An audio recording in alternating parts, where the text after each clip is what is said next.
Hi guys, ಇವತ್ತೊಂದು ನಾನು mushroom dry ತೋರಿಸ್ತಾ ಇದ್ದೀನಿ. 10 to 15 ಮಿನಿಟ್ಸಲ್ಲಿ ಪಟಾಪಟ್ ಅಂತ ಈವ್ನಿಂಗ್ ಸ್ನ್ಯಾಕ್ ಮಾಡ್ಬೋದು. ಇದು 200 ಗ್ರಾಮ್ಸು. ಈ ಥರ ಪ್ಯಾಕೆಟ್ ತೊಗೊಂಡ್ಬಂದು ಇದನ್ನ ಸಾಲ್ಟ್ ವಾಟರಲ್ಲಿ ವಾಶ್ ಮಾಡಿ ಇಟ್ಕೊಂಡಿದ್ದೀನಿ. ವಾಶ್ ಮಾಡಿ ಕಟ್ ಮಾಡಿ ಇಟ್ಕೊಂಡಿದ್ದೀನಿ. ಇಂಗ್ರೀಡಿಯೆಂಟ್ಸ್ ತೋರಿಸ್ತಾ ಇದ್ದೀನಿ.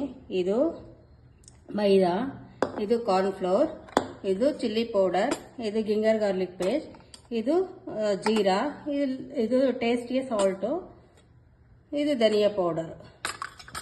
ಈಗ ನಾನು ಮೊದಲಿಗೆ ಏನು ಮಾಡ್ತೀನಿ, ಇದು ಒಂದು ಬೌಲ್ ತೊಗೊಂಡಿದ್ದೀನಿ. ಈ ಬೌಲ್ಗೆ ಫಸ್ಟು 3 ಸ್ಪೂನ್ಸ್ ಕಾರ್ನ್ಫ್ಲೋರ್,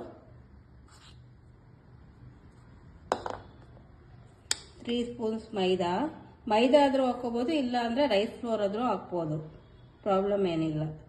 ಮೈದಾ,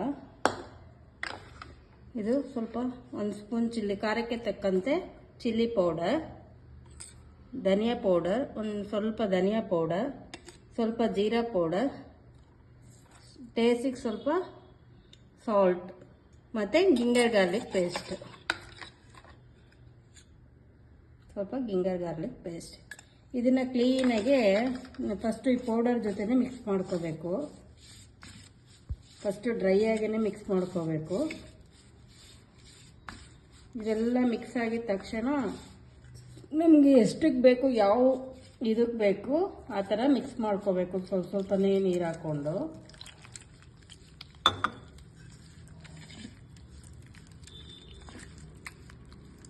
ನೋಡ್ಕೊಂಡು ಹಾಕ್ಕೊಳ್ಳಿ, ಇಲ್ಲಾಂದರೆ ಫುಲ್ಲು ತೆಳ್ಳಗಾಗುತ್ತೆ.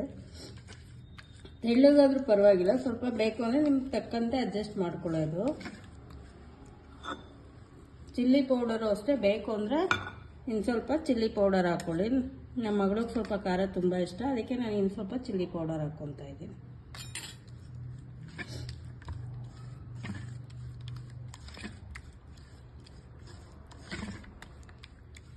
ಕ್ವಿಕ್ಕಾಗಿ ಮಾಡೋವಂಥ ರೆಸಿಪಿ ಇದು. ಈವ್ನಿಂಗ್ ಸ್ನ್ಯಾಕ್ಸ್ಗೆ ತುಂಬ ಚೆನ್ನಾಗಿರುತ್ತೆ.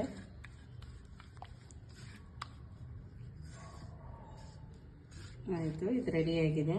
ಇವಾಗ ನಾನು ಬಾಣಲಿ ರೆಡಿ ಮಾಡ್ಕೊಳ್ತೀನಿ.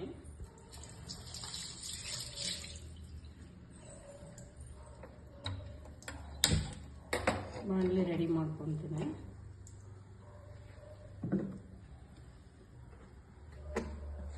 ಸನ್ಫ್ಲವರ್ ಆಯಿಲ್ ಹಾಕ್ತಾ ಇದ್ದೀನಿ. ನಿಮಗೆ ಯಾವ ಆಯಿಲ್ ಬೇಕೋ ಅದನ್ನು ಹಾಕೋಬೋದು. ನಾನು ಬಾಣಲಿ ಚಿಕ್ಕದು ಇಟ್ಕೊಂಡಿದ್ದೀನಿ. ಅದು ಆಯಿಲ್ ಬಿಸಿ ಆಗ್ತಾ ಇದೆ.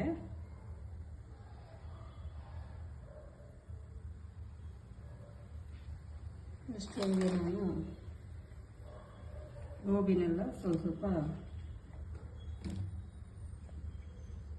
ಆಯಿಲ್ ಬಿಸಿ ಆಗ್ತಾ ಇದೆ. ಮಶ್ರೂಮ್ ಹಾಕ್ತಾ ಇದ್ದೀನಿ.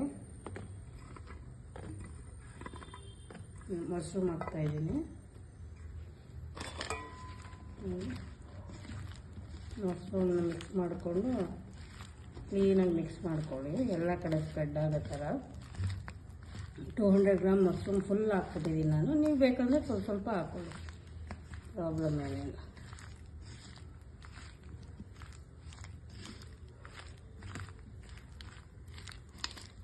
ಆಯಿಲ್ ಬಿಸಿ ಆಗ್ತಾ ಇದೆ. ಇವಾಗ ನಾನೇನು ಹೇಳ್ತೀನಿ, ಈಗೇನು ಮಾಡ್ತೀನಿ, ಒಂದೊಂದೇ ಹಾಕ್ತಾ ಇರ್ತೀನಿ. ನೋಡಿ,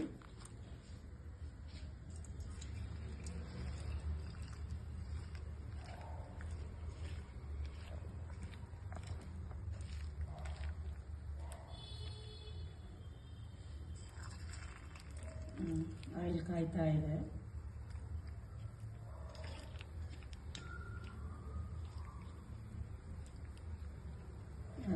ಇನ್ನು ಸ್ವಲ್ಪ ಆಯಿಲ್ ಕಾಯಬೇಕು.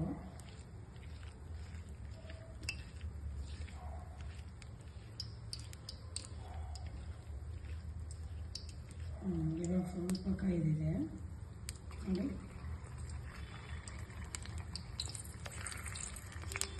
ಗೊತ್ತಾಗ್ತಾ ಇದೆಯಲ್ಲ.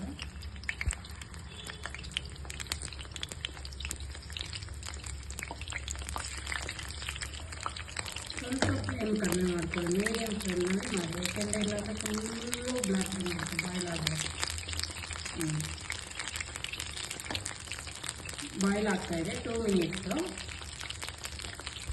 ನೋಡಿ ಈಗ 5 ಇಂದ 8 ಮಿನಿಟ್ಸ್ವರೆಗೂ ಬಾಯ್ಲ್ ಆಗಿದೆ. ಮ್ಯಾಕ್ಸಿಮಮ್ ನಿಮ್ಗೆ ನೋಡ್ಕೊಳ್ಳಿ ಗೊತ್ತಾಗುತ್ತೆ ಕಲರು. ಆಗಿದ ತಕ್ಷಣ ಹಾಕ್ಬೇಕಾದ್ರೆ ಗೈಸ್ ನೀವು ಒಂದೊಂದೇ ನಿಧಾನಕ್ಕೆ ಹಾಕ್ಕೊಳ್ಳಿ, ಆಗ ಒಂದಕ್ಕೊಂದು ಕಚ್ಕೊಡಲ್ಲ, ಆಯಿತಾ. ನೋಡಿ ತುಂಬ ಚೆನ್ನಾಗಿದೆ ಈವ್ನಿಂಗ್ ಸ್ನ್ಯಾಕ್ಸ್ಗೆ. ನೀವು ಇನ್ನೂ ಇದೆ, ಆಮೇಲೆ ಹಾಕೊತೀನಿ, ನಿಮಗೆ ತೋರಿಸ್ತೇನೆ. ಸ್ಟವ್ ಆಫ್ ಮಾಡ್ತಾಯಿದ್ದೀನಿ ನೋಡಿ ಎಷ್ಟು ಚೆನ್ನಾಗಿದೆ. ಡ್ರೈ ಮಂಚೂರಿ ರೆಡಿ ಆಯಿತು. ಮಶ್ರೂಮ್ ಡ್ರೈ ಅಥವಾ ಡ್ರೈ ಮಂಚೂರಿ, ಇದನ್ನು ಸಾಸ್ ಜೊತೆನಲ್ಲೂ ತಿನ್ಬೋದು, ಎಲ್ಲದರಲ್ಲೂ ತಿನ್ಬೋದು. ತುಂಬ ಚೆನ್ನಾಗಿರುತ್ತೆ. ದಯವಿಟ್ಟು ಈ ರೆಸಿಪಿನ ಟ್ರೈ ಮಾಡಿ, ಲೈಕ್ ಮಾಡಿ, ಸಬ್ಸ್ಕ್ರೈಬ್ ಮಾಡೋದನ್ನ ಮರಿಬೇಡಿ ಗೈಸ್. Thank you.